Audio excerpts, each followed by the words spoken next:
తీసుకుని ఈ కార్యక్రమం బాగా చేయాలనే ఉద్దేశంతో కొంచెం కాన్ఫరెన్స్ నుంచి దాదాపు 40,000 మంది పైన ఇక్కడ రావాలనే మీటింగ్ పాల్గొనాలనే ఉద్దేశంతో ఇక్కడ రావడం జరిగింది. నేను రాధాకృష్ణ గారిని ఇన్ఛార్జ్ చేశారు.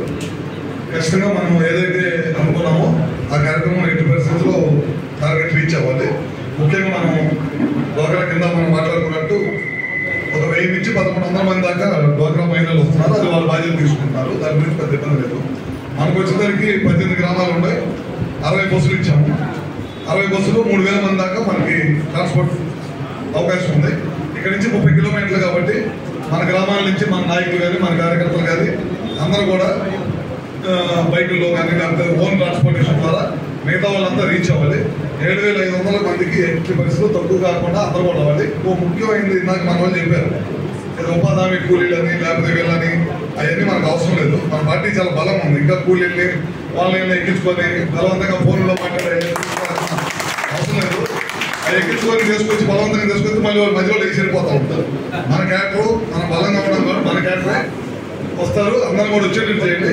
ఇది ఇంపార్టెంట్ మీటింగ్. ఎందుకంటే మీ అందరూ తెలియదు కాదు, క్యాపిటల్కి అతి దగ్గరగా ఉన్నారు మీరందరూ. గడిచిన 5 సంవత్సరాలు మన రాజధాని కోసం నిర్మాణం కోసం ఎవరైతే భూములు ఇచ్చారో వాళ్ళందరికీ ఏ విధంగా ఇబ్బంది పడ్డారో మనందరూ తెలియదు కాదు. అందుకని చెప్పి మన దగ్గరలో ఉంటాం. మనం నిర్మాణం చేసుకోవాల్సిన అవసరం ఉంది.